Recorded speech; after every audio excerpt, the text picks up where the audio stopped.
Mapagpalang araw mga kapanalig ko kay Kristo, ang inyong brother Nico Cruz. Kumusta po kayo? Ano po ang lagi nating tatandaan? God is forever in control. Palakpakan po natin ang ating Panginoon dahil forever in control. Alam niya ang ginagawa niya. At mahal na mahal na mahal na mahal na mahal niya tayo. Lagi niya tayong pinapatawad, lagi siyang nahahabag sa atin. Kaya, maging masunurin sa Diyos, manatili sa Diyos, siyempre kay Kristo. Tanggapin ang lahat ng mga biyaya, pati mga pagsubok. Dahil hindi tayo pasusuungin sa mga pagsubok o bagyo, kundi rin tayo palalakasin. Diyan na talagang super napakagaling ng ating Panginoon dahil super natural God siya, wala nang iba. Siya ay tinuring tayong kaibigan at tayo raw ang greatest possession niya. Hindi ng araw, hindi ng buwan, hindi mga bituin, hindi mga universe na kanyang nilikha. At itong napakagandang mundo na ating ginagalawan, na ating tirahan, kaya mahalin natin. Kaya talagang papuri sa Panginoon, purihin ang Panginoon. This is the day that the Lord has made. Let us rejoice and be glad in it. Sabayan niyo ako mga kapanalig. Panginoong Hesus, pinagsisisihan ko po ang lahat ng aking mga kasalanan. Manahan po kayo sa aking puso dahil ituturing kitang aking Panginoon at tagapagligtas. Amen! Papuri sa Panginoon. Maraming salamat po sa inyo, sa inyong active participation, kasi active participation dramatically, pakituloy niya nga po ninyo, dramatically affects our success conscious. Pang-apat na pagtatalakay natin sa 10-point personal power na nakita ni Andrew Carnegie, the greatest industrialist sa Amerika, kay Charles M. Schwab. Kaya na binigyan niya ng bonus. Opo, bonus! Bonus ang binibigay kada taon na 1 milyon panahon ng 1900s. Hindi na po na-specify ang taon at ilang taon na bigyan ng 1 milyong bonus si Charles M. Schwab na mababa ang katungkulan nung nagsimula sa kumpanya ni Andrew Carnegie. Pero dahil sa kanyang katangian na 10-point personal power ay umangat ito at hindi niya inangat ang sarili niya lamang. Inangat siya ni Andrew kasi maraming mga katangian, 10 katangian si Charles Schwab naging inspirasyon at hindi ito boss. Nung siya na ay boss, hindi siya bossing kung mag-utos, kung makitungo sa tao. Kaya mahal na mahal siya ng mga tao. Indispensable, yes, indispensable ang 10-point personal power. Ibig sabihin, hindi ka kayang i-dispatcha ng iyong boss, ng iyong industry, na iyong kinabibilangan. Indispensable ka. Kasi nga, naintindihan mo ang extra mile. Ang ating napakagaling na Panginoong Jesus, ang kanyang universe, ang universal laws, spiritual laws, at mga iba pang mga batas dito sa mundo ay talagang kung susuriin ninyo. Kaya diyan nagwagi ng todo-todo si Henry Ford. Alam niya kung paano ang Mother Nature works. Pag nagtanim, may aanihin. Pag gumawa ng kabutihan, kabutihan din ang balik sa iyo. So, the law of cause and effect. The law of cause and effect na laws, sabi ni Brian Tracy, ang cause ay galing sa subconscious mind, sa isip mo. Ano yung nilalagay mo dyan, ano yung nananatili dyan sa isip mo, at yung effect ay letter R sa description ni Bob Proctor. Letter R ay hindi magsisinungaling. Letter R ay resource, resulta. Tayo ay pare-pareho. Meron tayong spiritual being na ginawa ng Panginoon ng spiritual being tayo. Meron tayong physical body. Meron tayong intellectual. Kaya lang, magkakaiba ang ating letter R. Kasi kung paano natin palaguhin ang ating espiritu, kaya nga dapat patatagin ang espiritu, sabi ng desiderata, lumago, kasi pag hindi lumalago, nangihina o namamatay. If we aren't growing spiritually, we are dying spiritually. Tandaan po natin yan, mga kapanalig. Kaya tayo lumago. Tinawag tayong lumago, mamunga, lalo na pag nananatili tayo sa true vine na si Lord Jesus Christ.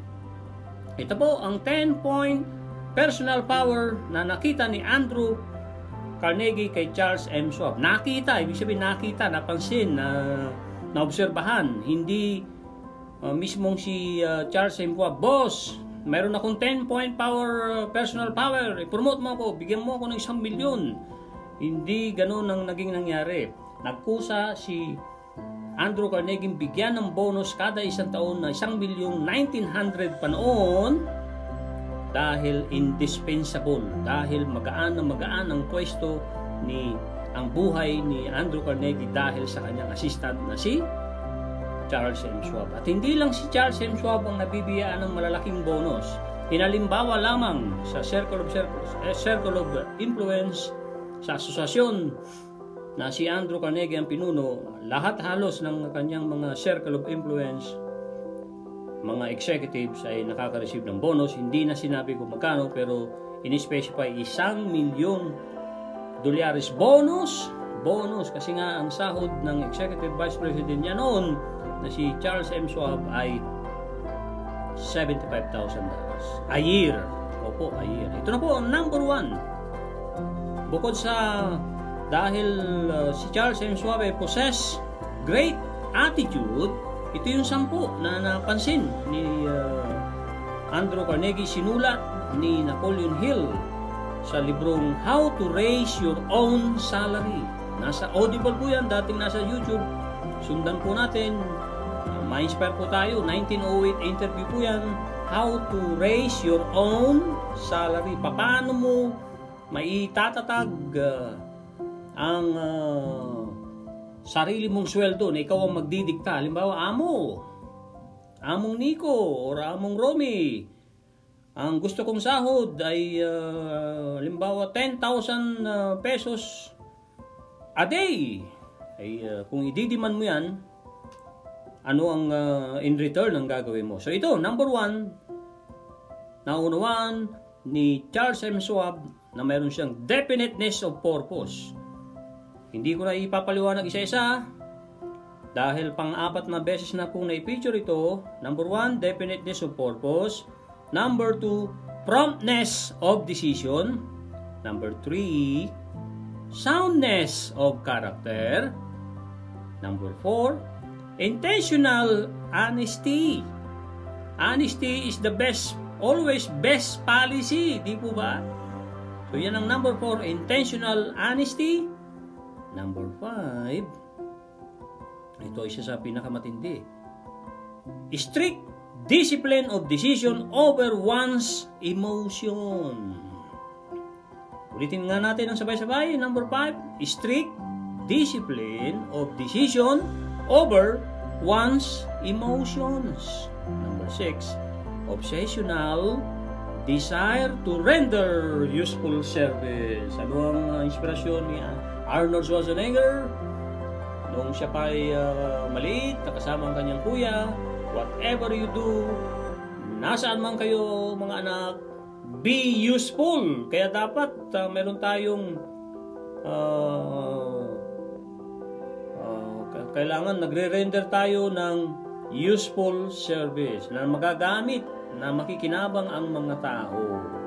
Yan ay napakagandang desire. Obsessional. Obsession, ibig sabihin nauubos ang panahon mo, at oras mo, at ang lakas mo, energy mo sa isang bagay na yan. Maganda rin ang salitang obsession kung gagamitin mo positibo, katulad ng number 6 na 10-point personal power ni Charles M. Schwab na naobserbahan ni Andrew Carnegie. Number 6, obsessional desire to render useful service. Number 7, thoroughly knowledge of occupation. Alam mo ang gagawin, pero hindi ka mayabang, mababa ang loob mo. Pag binigyan ka ng trabaho ng amo mo, alam mo na ang gagawin. Pagagaanin mo ang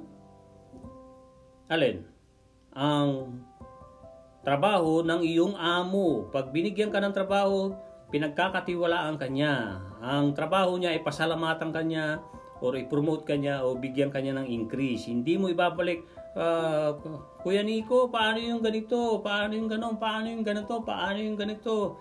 Ibabalik mo sa amo mo. Yung problema ay hindi ganon. Sa cleaning, ibibigay ng kliyente ang problema niya sa aming mga cleaning companies at kami na ang bahalang mag-resolve. Pagka na ibalik namin ang problemang cleaning sa amo namin o kaya sa kliyente namin, sibak, tanggal ka, tsupe, alis. Madalas, sinusupresa kang tinatanggal ka na namin, hindi ka na namin kailangan. So para maging indispensable, ano man ang ginagawa natin, ano man ang ating na ginagawa, at ayan ay gawin natin sa ngalan ni Kristo, sa salamat kay Kristo, sa gloria ni Kristo. Ibigay ang kredito kay Lord Jesus Christ. Number 8, tolerance of all subjects. Mahalaga rin to, tolerance, hindi ka nakikipagtalo. Ganun po ba? Pag kami sinabi ang teammate ko, kapwa ko, na-observe ko, hindi ako nakikipagtalo. Okay, yes, okay, yeah. And then, hahanap ako ng pagkataon, paano ko may deliver ng maganda in the next few days or in the next few hours. Babalik ako sa kanya. Alam mo, kaibigan, ganito ganito yan. Ganun pala. So, hindi mo siya sinupalpal, pero sinangayunan mo siya bahagya kasi open ka sa lahat ng subjects, sa lahat ng mga topics.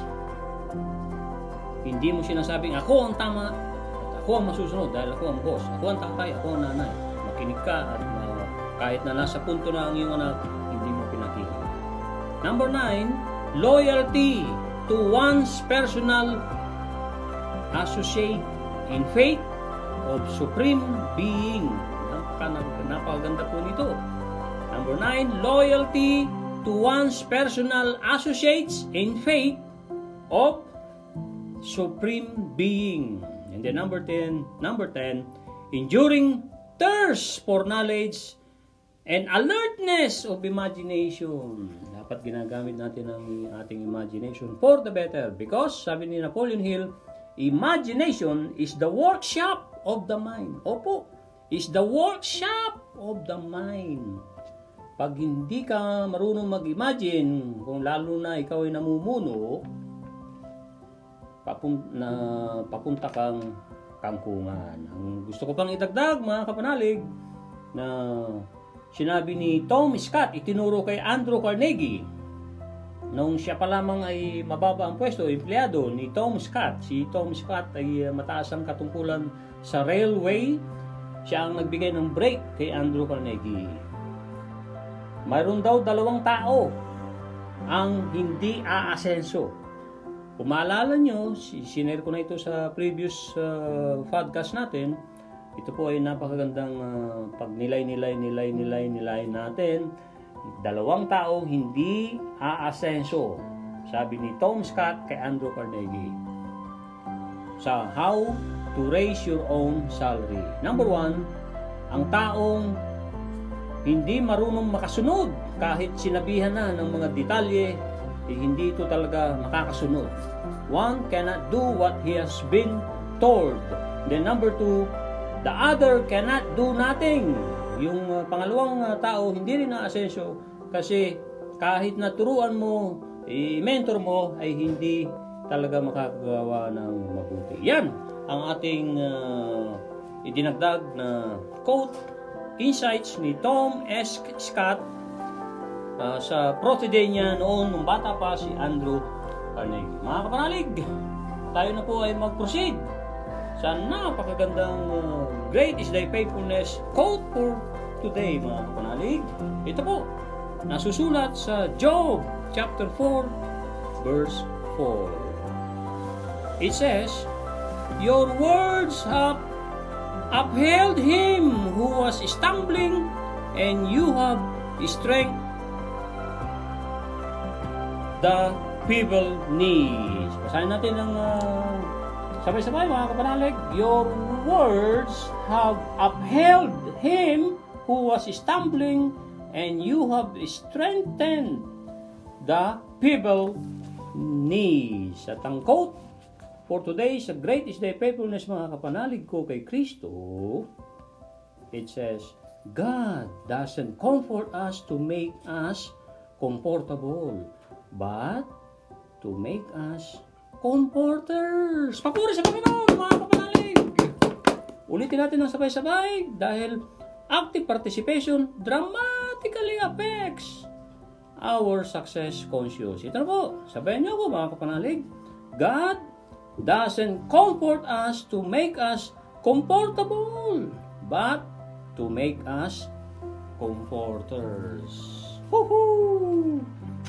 Ang episode 86 po natin, mga kapanalig, kapag hindi mo alam ang gagawin mo, mag-antay ka habang binubuksan ko ang daan before you. Sampu hinango ni Sarah Young, Enjoying Peace in His Presence, Jesus Calling, napakagandang libro.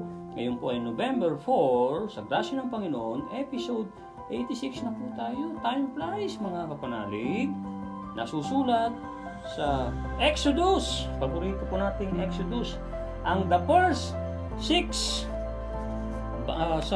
ng lumang tipan, mga kapanalig, ay nasusulat sa Genesis, Exodus, Leviticus, Numbers, Deuteronomy, and then Joshua. Ang paborito kong Bible character na si Joshua, ang alila ni the great deliverer Moses. Siya po ay pang-anim sa Old Testament. So, nasa Exodus. Talagang very cinematic ang Exodus kung lalo kung inyong panonoorin, mga kapanalig ko kay Kristo. Nasa Exodus chapter 13 or chapter 33 verse 14. Exodus chapter 33 verse 14, it says, and he said, my presence will go with you, and I will give you rest. Napagandang salita ni Father God in heaven kay kanino? Sa Exodus po yan, 33 verse 14, kay great deliverer, mambabatas, Moses. At ang pangalawang scriptures na pinagbasihan sa episode 86, at ito ay mensahe ni Lord Jesus Christ sa atin lahat, mga kapanalig, nasa Deuteronomy chapter 33 verse 25. Napakagandang Deuteronomy. Si Moses pa rin ang bida rito sa Deuteronomy. It says,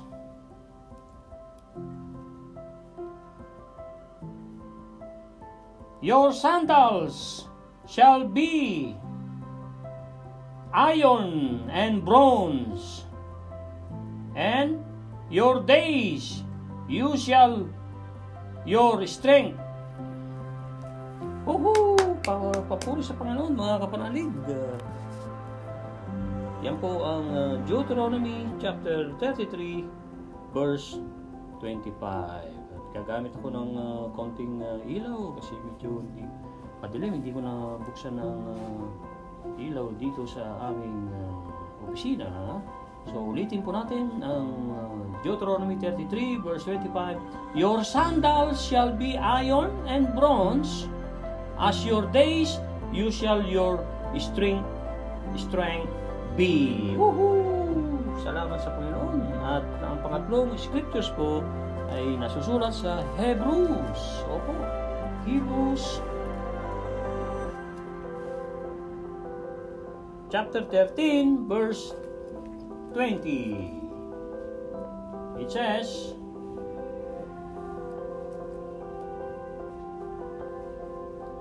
make you complete is every good work to do His will, working in you, and what is well pleasing in His sight, through Jesus Christ, to whom be glory forever and ever. Amen. Kapangling na po kay Kristo ay nasa Psalms 29:11. Psalms 29:11. Labing naman mga mabilis sa tulong ng Panginoon Espiritu, mga kapanalig po kay Kristo. Ito na po ang Psalms 29. Nakapasa natin ang Psalms 23. Psalms 29, verse 11. Ito po. The Lord will give strength to His people. The Lord will bless His people with kapayapaan. Amen. Papuri sa Panginoon, mga kapanalig. Ito na po ang episode 86. Basahin po natin sa tulong ng Banal na Espiritu para sa glory ng Panginoon. Ito na po. Walk peacefully with me through this day. Yan ang napakagandang bungad na mensahe ni Lord Jesus Christ sa atin lahat. You are wondering how you will cope with all that is expected of you. You must traverse this day like any other, one step at a time. Instead of mentally rehearsing how you will do this or that, keep your mind on my presence and on taking the next step. The more demanding your day, the more help you can expect from me. This is a training opportunity. Ulitin ko po. This is a training opportunity. Since I design you for deep dependence. Deep dependence on your Shepherd King. Challenging times wake you up and amplify your awareness of needing my help. When you don't know what to do, wait while I open the way before you. Trust that I know what I am doing and be ready to follow my lead. I will give you strength and I will bless you with peace, with pagbuhan ng episode 86. Kapag hindi mo alam ang gagawin mo, wait, magantay habang binubuksan ko ang daan before you. Ibig sabihin ng before you ay bago ka dumaan, inaayos na ng Panginoong Hesus ang daan para sa iyo, kapanalig, para sa atin lahat. Isinama lang natin yung English na yan para mas hindi na haba ang ating title. Ito na po ang ating pagninilay-nilay, mga kapanalig ko kay Kristo. Episode 86, para lalong manuot, mga kapanalig, ang napakagandang episode 86. And then tayo ay pumunta sa Mangangaral, 12 kabanata, mula versikulo 8 hanggang 14. And then babagitin natin yung how character breeds perspective. Yan po ay nasusulat sa John C. Maxwell. Ito na po. Lumakbay ka ng mapayapang mapayapa. Lumakad ka ng mapayapang mapayapa. Na kasama ako sa araw na ito. Ikaw ay nagtataka kung ano ang mga, ikaw ay parang nag-aalala o hindi na alam ang gagawin kung paano ang gagawin mo na sa mga inaasahan sa iyo. Yes, sa mga inaasahan sa iyo. Ibig sabihin, sa expectation ng mga tao sa iyo. Ito yung gawin mo, itong gawin mo.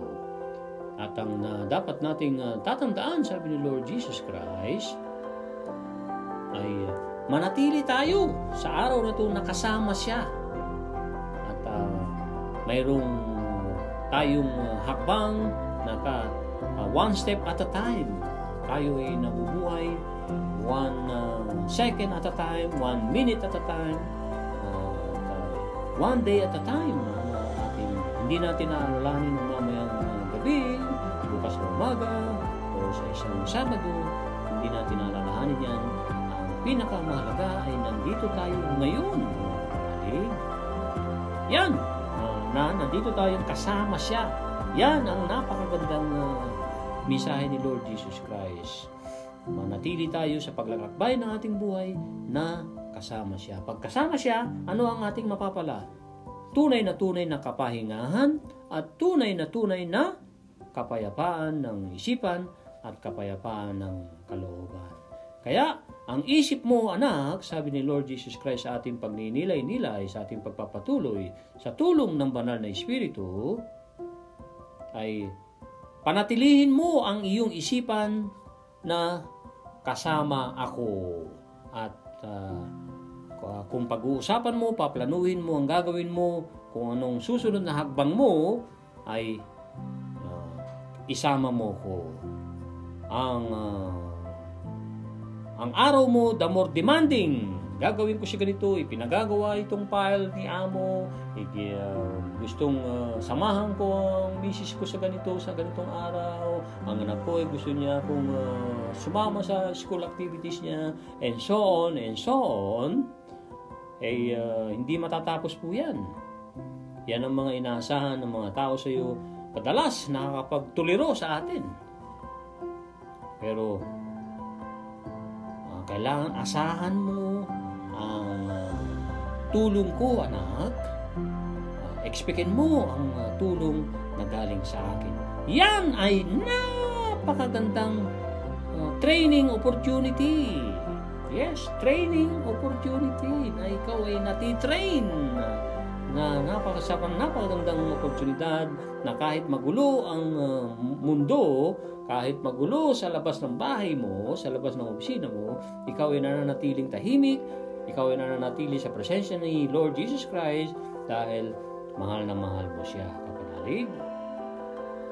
Idinisenyo kita na magkaroon ka ng pagdanasa na ako'y gawin mong Diyos at ikaw ay dumepende ng todo-todo sa akin bilang isang pastol at hari. Bilang pastol at hari.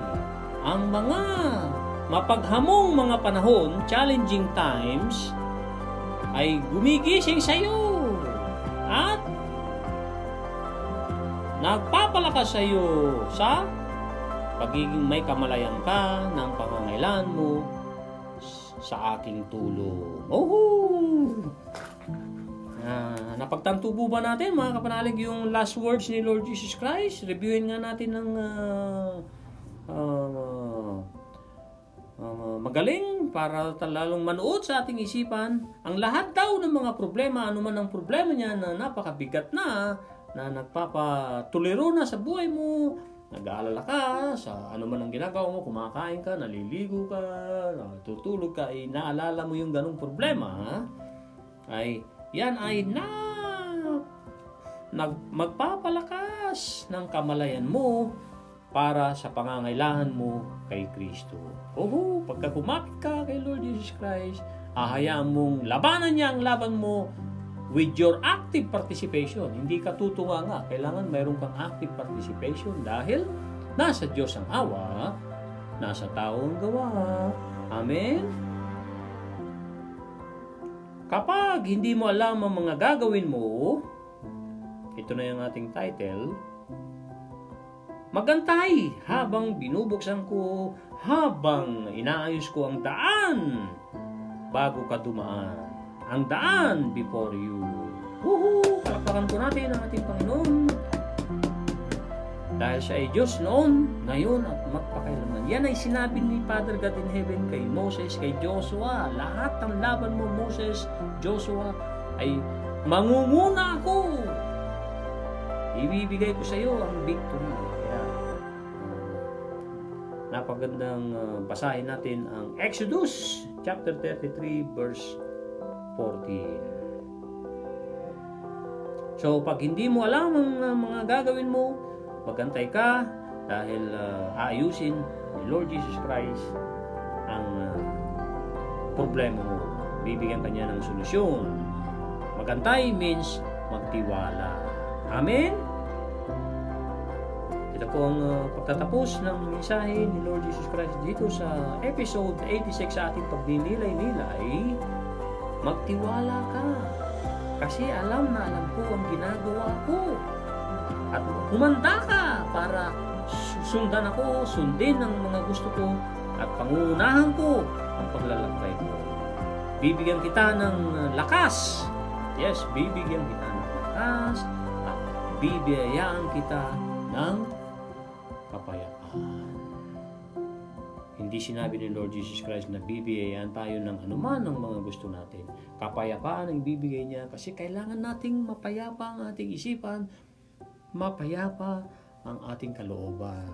Lagi nating hinalimbawa ang mga punong kawayan, kahit super bagyo, hindi lumalaban sa bagyo, sumasayaw, tumutungo.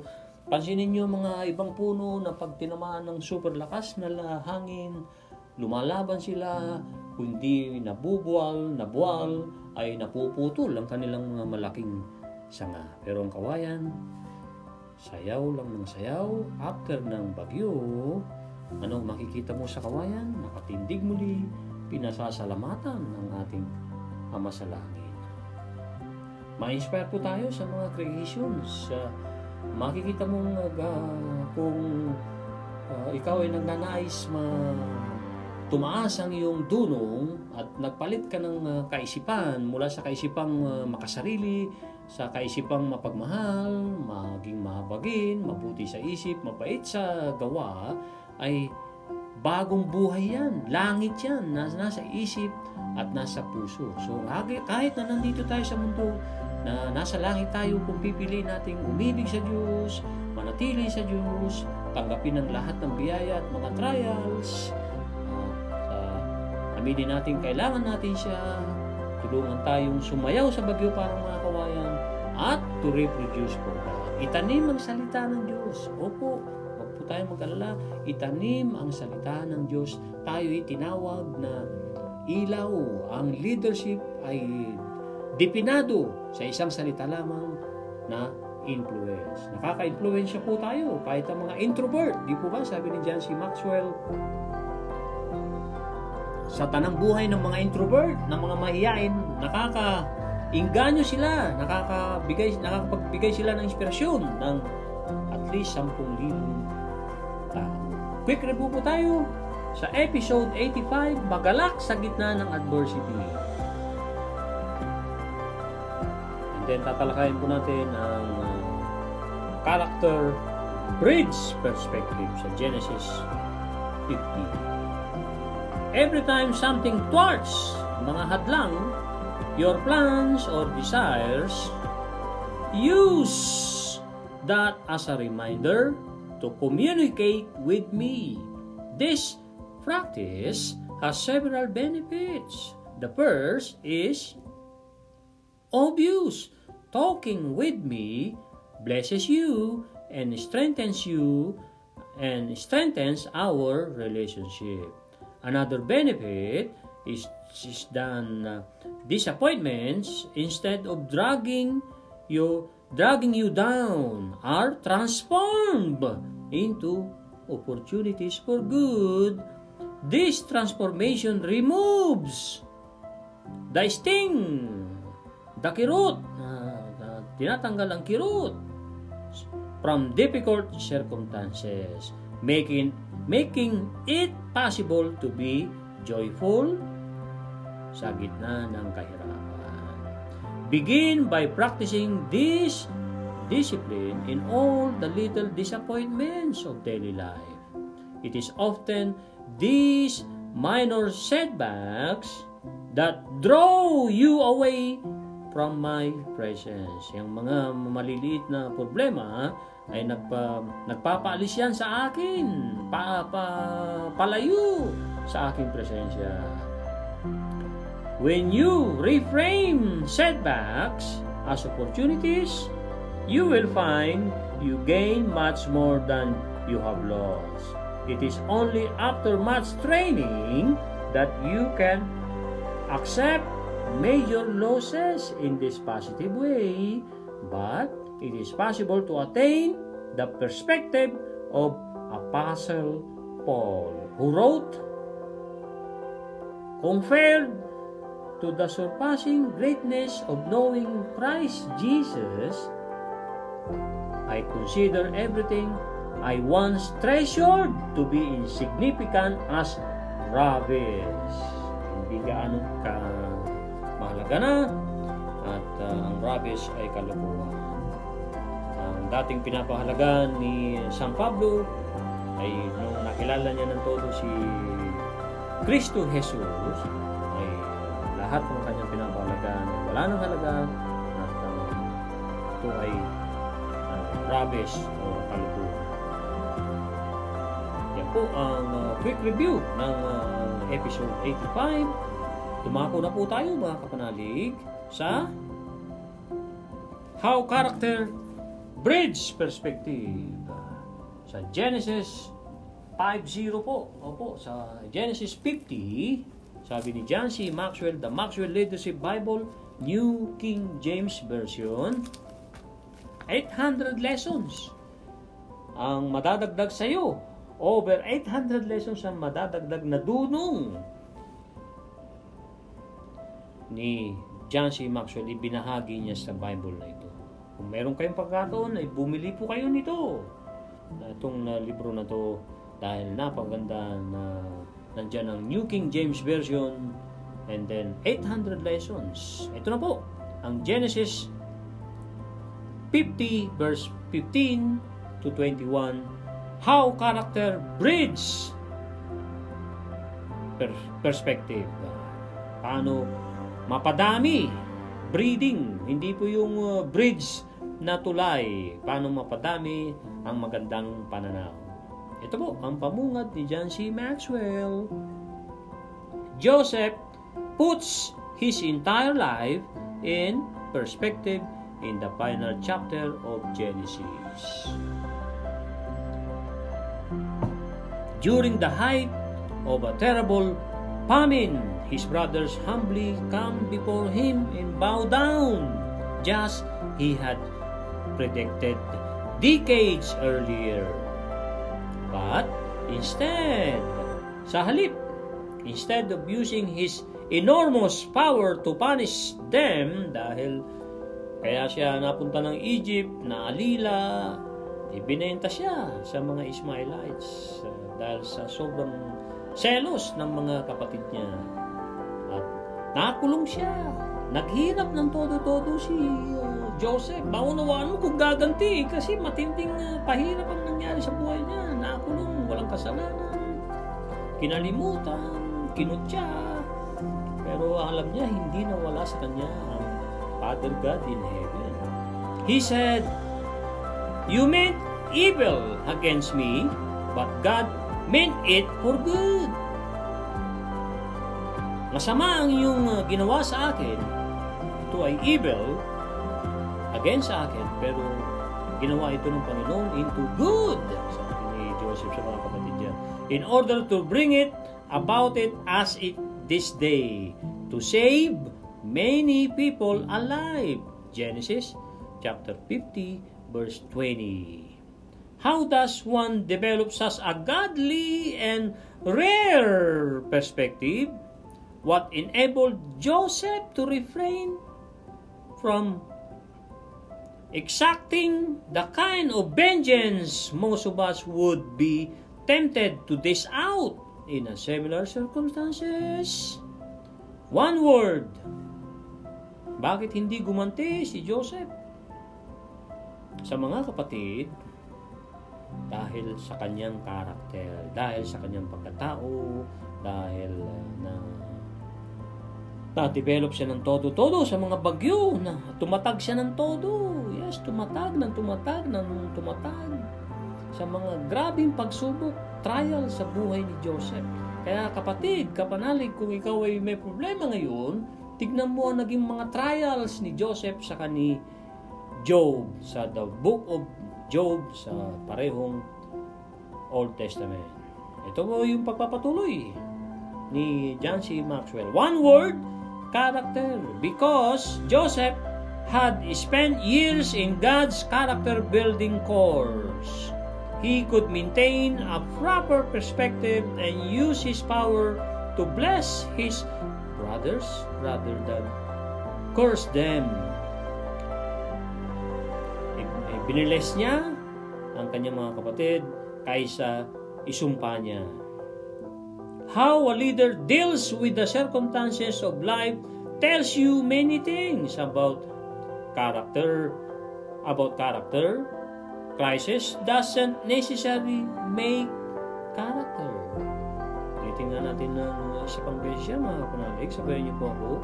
Crisis doesn't necessarily make character, but it certainly does reveal it. Adversity is a crossroads that makes a person choose one of two landas, paths. Character or compromise. Every time he chooses character, he becomes stronger. Even if that choice brings negative consequences. Remember why Joseph ended up in prison? The development of character is at the heart of our development as a leaders. If you want God's perspective on life, then make sure to develop your character. It is only way as Joseph reminds us. Papuri sa Panginoon na napakagandang lessons. Hopefully nakatulong, nakadagdag sa atin mga kapanalig. Ito na po ang mga ngaral, mga kapanalig. Ika-12 kabanata ng mga ngaral, kapitulo 12, versikulo 8 hanggang 14. Huling kabanata na po ito ng mga ngaral, mga kapanalig. So, ma-inspire po tayo sa mga ibinahagi dito mula unang kabanata hanggang ika-12 kabanata. So, ito na po ang karugtong. Nasa 9 na po tayo kasi or 8 dahil 1 to 7 po tayo. Ito na po ang verse 8, versikulo 8. Ito na. Sabi ng mangangaral, walang kabuluhan. Tunay na walang kabuluhan ang lahat. Paggalang at pagsunod sa Diyos. Verse 9. Bukod sa pagiging marunong nitong mangangaral, itinuturo din niya sa mga tao ang lahat ng kanyang nalalaman. Pinag-aralan niyang mabuti ang mga kasabihang binanggit niya rito. Pinagsikapan niyang gamitin ang mga nararapat na salita at ang lahat ng sinulat niya rito ay tama at totoo. Ang mga salita ng marunong ay parang matulis na tungkod na pantaboy ng pastol sa paggabay sa kanyang kawan o parang pakong nakabaon. Ibinigay ito ng Diyos na tangi nating tagabantay. Anak, mag-iingat ka sa isa sa pangbagay na ito. Ang pagsusulat ng aklat ay walang katapusan at ang labis na pag-aral ay nakakapagod. Ngayong nabasa mo na ang lahat ng ito ang huling payo. Ito ang aking huling payo. Matakot ka sa Diyos at sundin mo ang kanyang mga utos. Dahil ito ang tungkulin ng bawat tao. Sapagkat hahatulan tayo ng Diyos ayon sa lahat ng ating ginagawa. Mabuti man o masama, hayag man o lihim. Palakpakan natin ang Panginoon sa mga ngaral. Binigyan ng dunong. Wala nang katulad ng dunong na ibinigay ni Father God kay King Solomon at ibinahagi naman sa atin. Kaya we should take advantage po. Matuto tayo, ma-inspire tayo mga kapanalig. Ito po ang napakagandang scriptures na ibinahagi ni Sister Cecil. Una, nasa Mateo Kapitulo 6, versikulo 33. But seek God's kingdom and His righteousness, and all these things will be given to you as well. Yan isa pa, galing pa rin kay Kapanalig Cecil, nasa Hebreo Kapitulo 11, versikulo 6. Sumasampalataya sa Diyos, hindi natin siya mabibigyang kaluguran, sapagkat ang sino mang lumalapit sa Diyos ay dapat sumampalatayang may Diyos na nagbibigay ng gantimpala sa mga nananalig sa Kanya. Quick review po tayo ng The Empowering Leader. Yes, The Empowering Leader na tinalakay natin sa episode 85. Episode 85, tinalakay po natin ito. Ito po yung Empowering Leader ni Joseph. Number 1, a strong sense of security. Number 2, a strong sense of identity. Alam na alam mong ikaw ay greatest possession ng makapangyarihang Diyos sa lahat na gumawa ng lahat ng especially langit at lupa. Number 3, a strong sense of empathy. Number 4, a strong sense of purpose. And number 5, panghuli, a strong sense of perspective. Kung gusto mong maging empowering, gusto mong maglingkod ng todo sa Diyos at mabigyan mo ng motibasyon, ilaw ang mga tao, yung 5 sense na sinulat ni John C. Maxwell sa Genesis 45 na ipinahagi na rin po natin. Ang happy to serve na quote na naibahagi natin ay ito po. Sabi ni Pastor Ed Lapis, when you love life, life will love you back. Kapag mahal na mahal mo ang buhay mo, na ikaw ay mabuti sa isip, mabait ka sa gawa, sa mga gawa, may takot ka sa Diyos, mahal na mahal na mahal na mahal na mahal mo ang Diyos na si Kristo, nanatili ka sa Kanya, binibigyan mo ng halaga, ang buhay na bigay at nire-recognize mo ang buhay na nasa iyo ngayon, na binubuhay mo ay galing lang kay Kristo.